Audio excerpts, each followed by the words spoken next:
ইনস্টাগ্রামে রিলস দেখতে দেখতে হঠাৎ চোখে পড়লো পাকিস্তানি রেসিপিটি দেখতে এত লোভনীয় লাগছিল যে লোভ সামলাতেই পারলাম না। ফ্রিজ থেকে সাথে সাথে গরুর মাংস বের করে ভিজিয়ে দিলাম আর রেসিপিটি বানিয়ে ফেললাম। আর ভাবলাম আমি একা কেন জিভে জল ঝরাবো, আপনারাও একটু ঝরান আমার সাথে। আর এই রেসিপিটির নাম হচ্ছে গরুর মাংসের বটি ফ্রাই। তো এর জন্য দেখতেই পাচ্ছেন একেবারে গরুর মাংসগুলো ছোট ছোট করে কেটে নিয়েছি।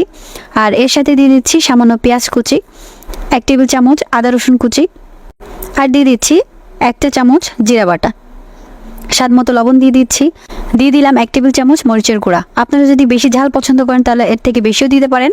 আর দিয়ে দিচ্ছি 1 চা চামচ ধনিয়ার গুঁড়া, আধা চা চামচ হলুদ গুঁড়া, আর এর সাথে দিয়ে দিলাম আধা চা চামচ গরম মশলার গুঁড়া। এখন এই রেসিপিটা বানানোর জন্য একটু ডিফারেন্ট কিছু ইউজ করতে হবে। আর এর জন্য আমি এখানে 1 টেবিল চামচ সয়া সস নিয়ে নিয়েছি, আর দিয়ে দিলাম 1 টেবিল চামচ চিলি সস, আর অর্ধেকটা লেবুর রস দিয়ে দিচ্ছি। আপনারা এখানে লেবুর রস না দিয়ে সিরকাটাও দিতে পারেন।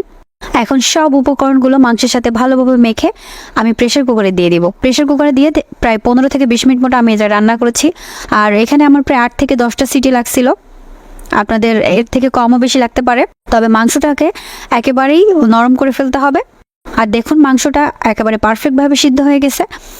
আর মাংসের যে মশলাটা এভাবে গ্রেভি আকারেই রাখতে হবে। এখন এর মধ্যে আরও কিছু ইনগ্রিডিয়েন্টস আমি যোগ করব। এখন যে মশলাগুলো আমি এখানে অ্যাড করব এগুলো আমি পাটায় আধা ভাঙা করে নিয়েছি।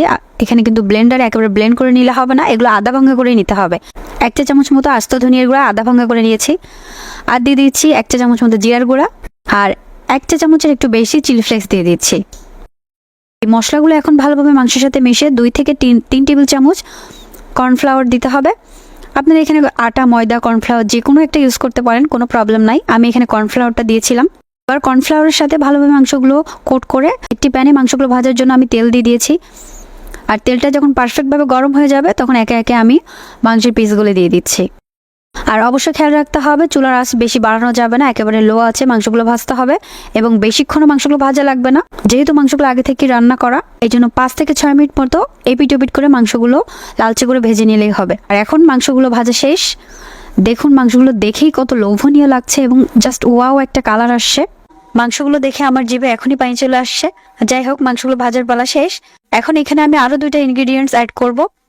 আর এর জন্য সামান্য চাট মশলা দিয়ে দিচ্ছি আর সামান্য একটু লেবুর রস দিয়ে দিচ্ছি। আপনারা চাইলে এটা স্কিপ করতে পারেন, তবে চাট মশলা ও লেবুর রসের জন্য চটপটা একটা টেস্ট আসবে। আপনারা চাইলে এটা স্কিপ করতে পারেন। দেখুন মাংসগুলোর উপরে কিন্তু ক্রিস্পি হয়েছে এবং মাংসগুলোর ভিতরে এক জুসি একটা ভাব চলে এসেছে। আমার মতো আপনারা যদি মাংস ভাজা দেখে লোভ সামলাতে না পারেন তো এখনই ফ্রিজ থেকে মাংসগুলো বের করবেন আর রেসিপিটি ট্রাই করে ফেলবেন এবং কমেন্টে জানাবেন পাকিস্তানি রেসিপিটি আপনাদের কেমন লাগলো। আপনারা সবাই সুস্থ ও ভালো থাকবেন। ধন্যবাদ। আল্লাহ হাফেজ।